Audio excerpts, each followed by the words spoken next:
먼저 전체 흐름을 떠올려 보는 것이 좋겠습니다. 1장은 요한이 예수 그리스도의 환상을 보았다는 내용이었습니다.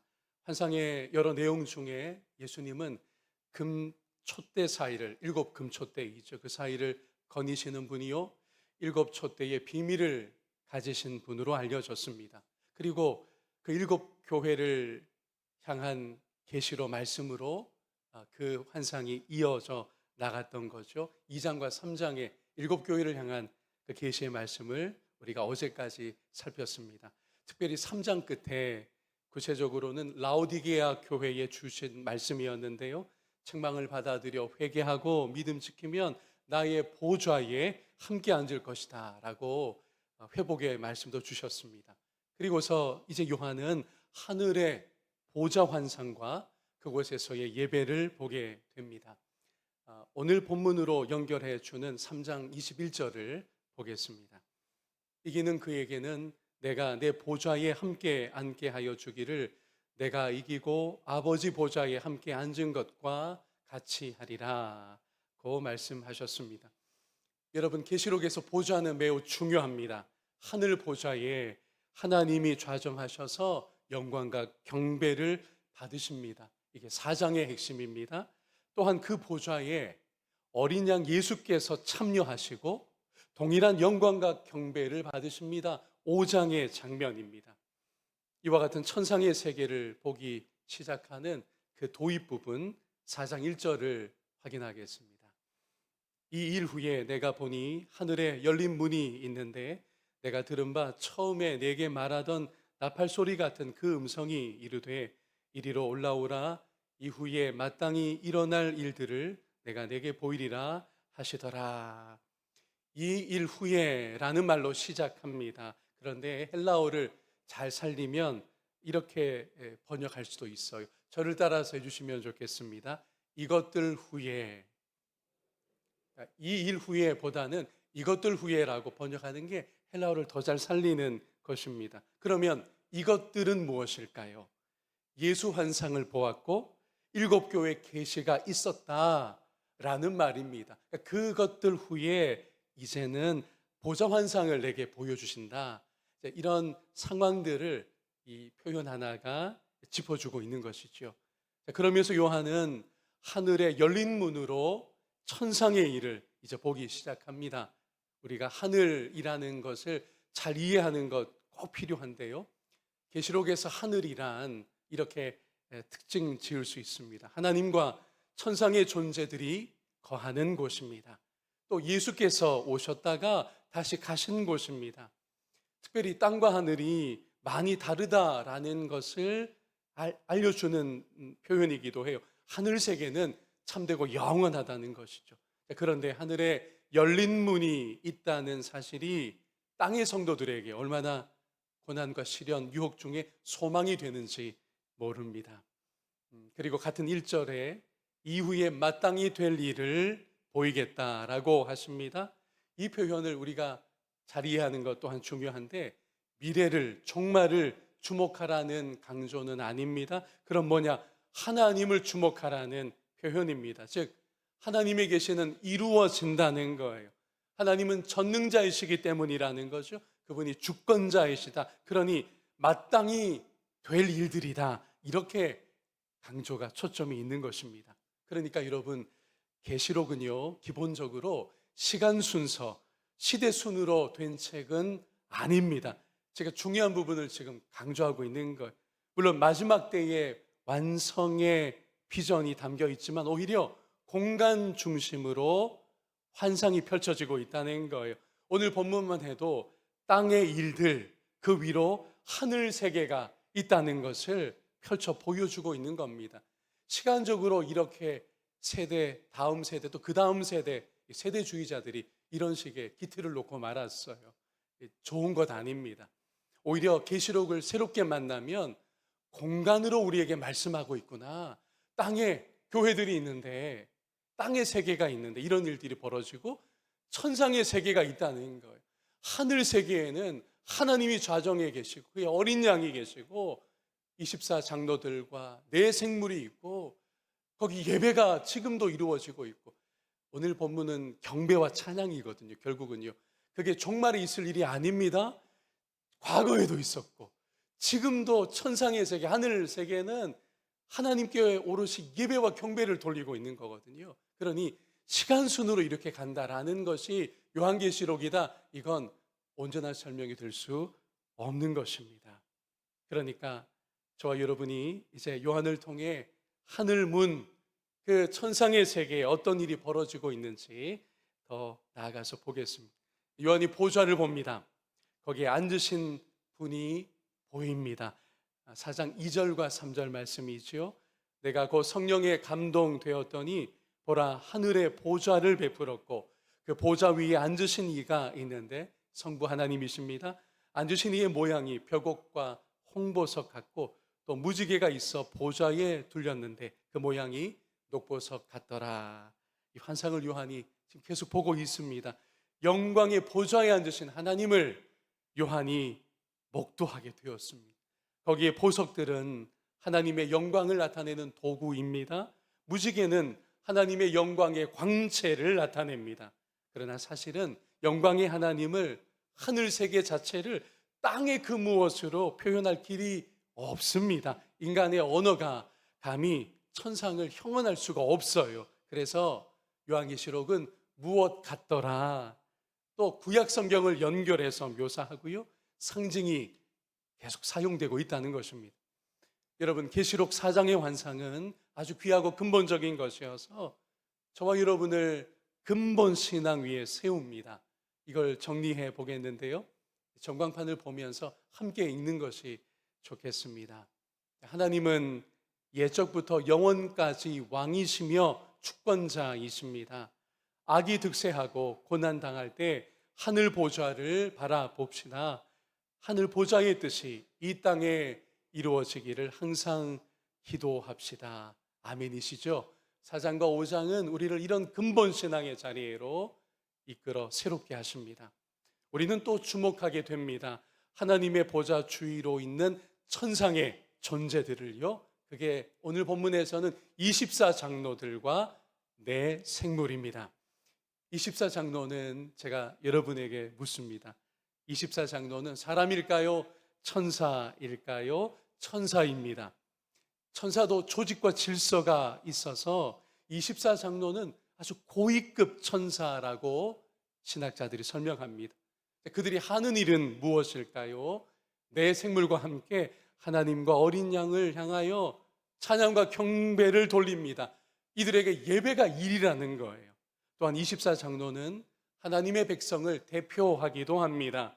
구약 12지파, 신약 12사도가 대표하는 하나님 백성의 총체로서의 24장로들이라고 이해하는 것이 맞습니다.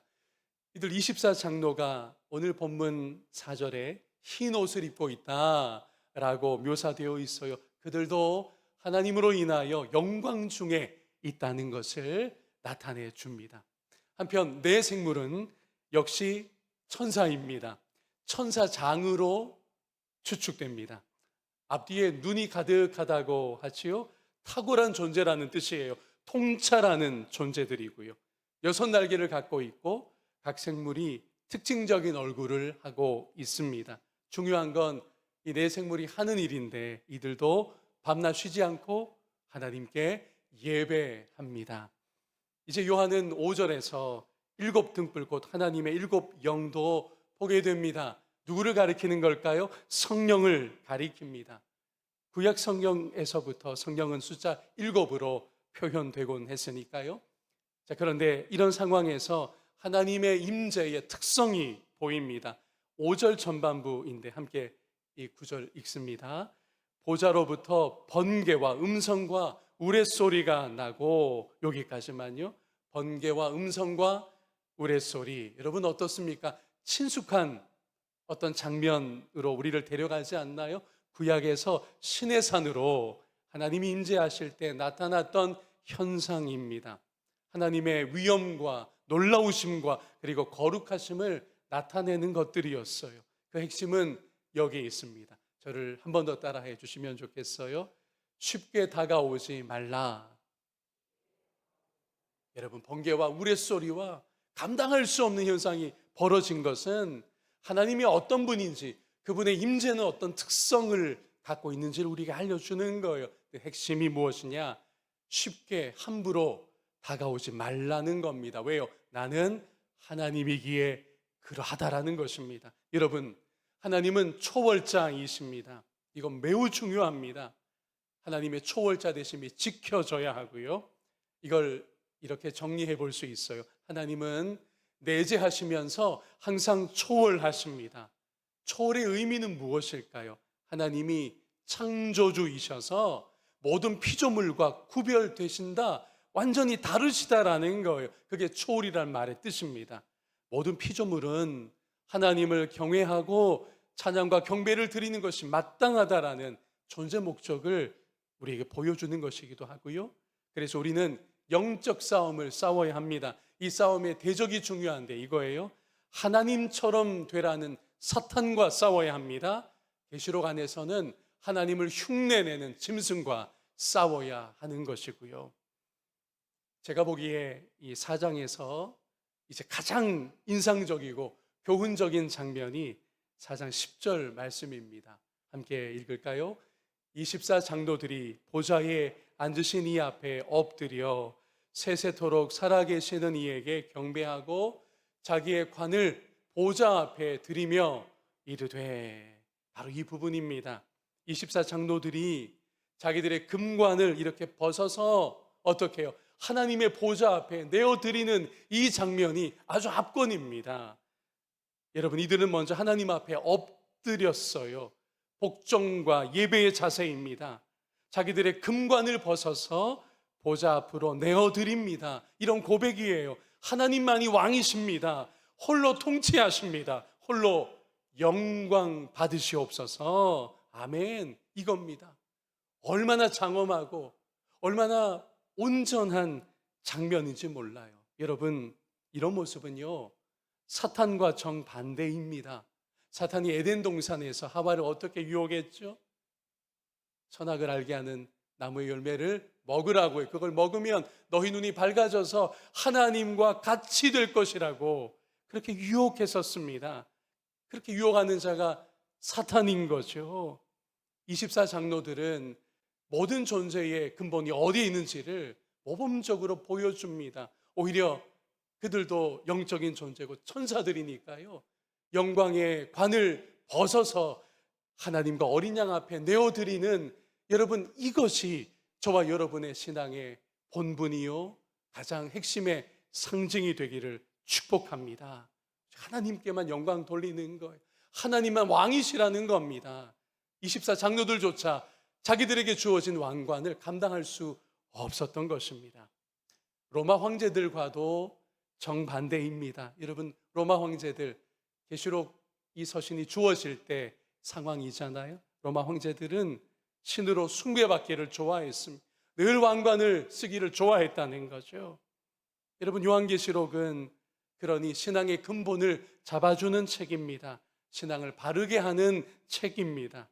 이 땅에 보이는 것 전부가 아니고 하늘에 보좌가 있고 그곳에서부터 다스리시는 하나님이 계신다. 그가 왕이시다. 그분께 우리는 경배하는 자들이요, 그분만 영광 받으셔야 된다. 이걸 일깨워주는 장엄한 책이에요. 우리가 앞서 찬송했지만 여러분, 찬송가의 대부분의 성령에 해당하는 찬송들이 어디서 왔는지 아시겠죠? 계시록 4장과 5장에서 온 것입니다. 이 책에 기록된 말씀대로 특별히 경배자의 자리, 예배자의 자리를 늘 지켜나가는 저와 여러분이기를 소망합니다. 우리가 한 부분 더 살펴보려고 하는데요, 두루마리 책과 어린 양에 관한 말씀입니다. 5장 7절까지의 요점을 짚어드리는데요, 여러분, 요한에게 두루마리 책 환상이 이제 이어져 나갑니다. 정리해보면 우리는 이 책의 정체보다 누구의 손에 있느냐가 중요하다는 걸 잊지 말아야겠습니다. 누구의 손에 있습니까? 하나님의 오른손에 하늘책이 있습니다. 즉 하나님의 주권 아래에 있다는 거예요. 그러면 됩니다. 그러면 아무 문제 없습니다. 우리는 하나님 신뢰하고 순종하기만 하면 됩니다. 자, 이 하늘의 책은 기본적으로 하나님의 구원 계획과 그 완성을 담고 있는 것 같습니다. 6장에 나오는 심판과 재앙도 포함되는 것이고요. 이 책은 7인으로 봉인되었다고 합니다. 숫자 7은 완전함, 충만함을 뜻하지요. 그러니까 하나님의 계획하시고 이루시는 것이 완전합니다 라는 주제도 우리에게 나타내 줍니다. 자, 그런데 천사가 외치며 묻습니다. 누가 그 두루마리를 펴며 그 인을 떼기에 합당하냐라고요. 답은 우선 이겁니다. 천사를 포함한 피조물 중에는 전혀 없다라는 것이죠. 5장 3절 말씀입니다. 하늘 위에나 땅 위에나 땅 아래에 능히 그 두루마리를 펴거나 보거나 할 자가 있습니까? 없습니까? 없습니다. 여러분, 다시 한번 피조물과 창조주의 구별이 이야기되는 대목입니다. 오직 창조주만이, 곧 하나님만이 인을 떼고 펼쳐 보여주실 수 있다는 거예요. 그런데 그분이 누구냐? 어린 양 예수입니다라고 가리켜진 것을 요한이 보고 있었던 것이죠. 우리 예수님은 하나님의 보좌에 앉으신 분이기에 그렇습니다. 처음 창조가 있었습니다. 그러나 예수님이 십자가 죽음과 부활로서 새 창조를 시작하신 창조주이시라는 거죠.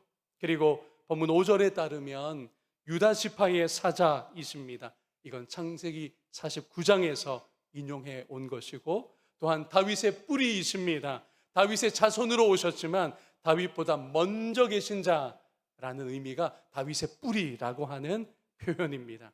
우리 5장 6절과 7절을 이제 주목하여 보겠습니다.